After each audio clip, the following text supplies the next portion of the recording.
topology, we have two PCs that are simply connected to a switch.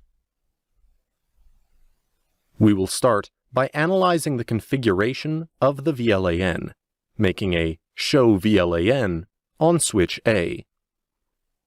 The VLAN1 is the default VLAN, and you see all the active interfaces assigned to it.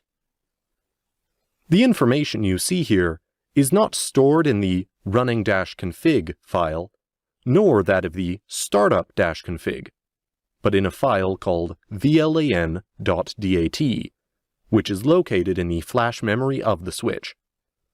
If you want to delete VLAN data, you will need to run the delete flash:/VLAN.dat command. Both PCs are part of the same subnetwork and are able to communicate correctly with the switch's default configuration. We will now create a VLAN that will bear the ID number 10. The VLAN10 command allows you to return to VLAN10 configuration mode. If it doesn't exist, then the creation is done automatically. We then give it the name PC with the name command. Giving a name to a VLAN is not mandatory. Now, if we relaunch the show VLAN command, we can see that the VLAN10 is well in the VLAN.dat file. On the other hand, no port is assigned to it.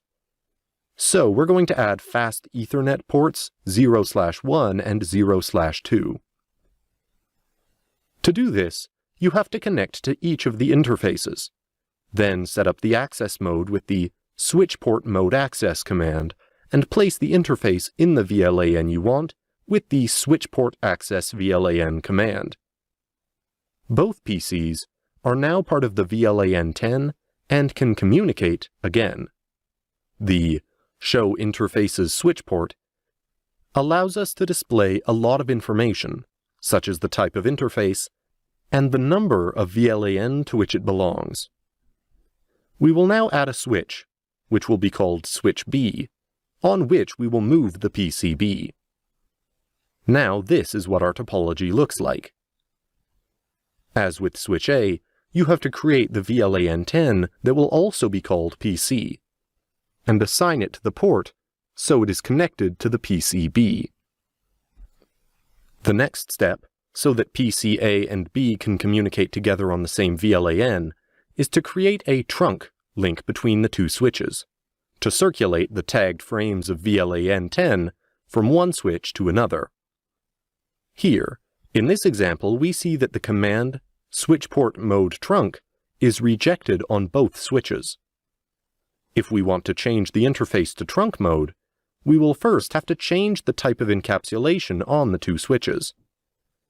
To see the various options that are offered to us, we will execute the command switchport trunk encapsulation, followed by a question mark. We see that it is possible to choose between .1Q and ISL. The type of negotiate encapsulation is the default mode on the switches of this example, but this is not the case for all switches. The ISL type is a Cisco protocol that is not interoperable with other manufacturers, which is why we still instead use the type 802.1Q, which is compatible with most switches. And now, we can restart the switchport mode trunk command on the interfaces between the two switches.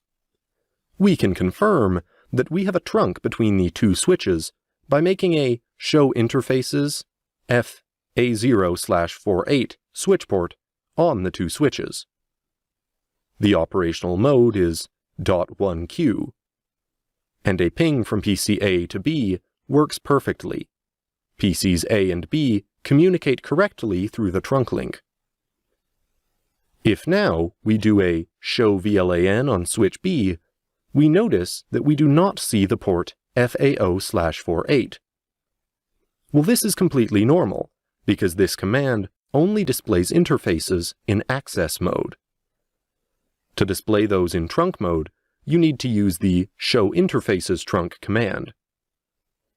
This particularly useful command lets us display interfaces that are in trunk mode, the type of encapsulation they use, 802.1q or ISL, as well as the native VLAN. In this example, we see that VLANs from 1 to 4094 can cross the trunk link. For security reasons, we will limit the number of VLAN that cross this link.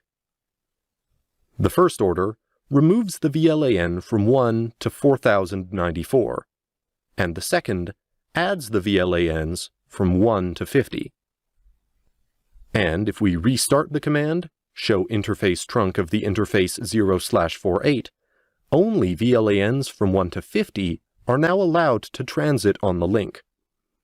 If we do a show interface FAO/2 switch port, we see that the port 0/2 of switch B is well in access mode.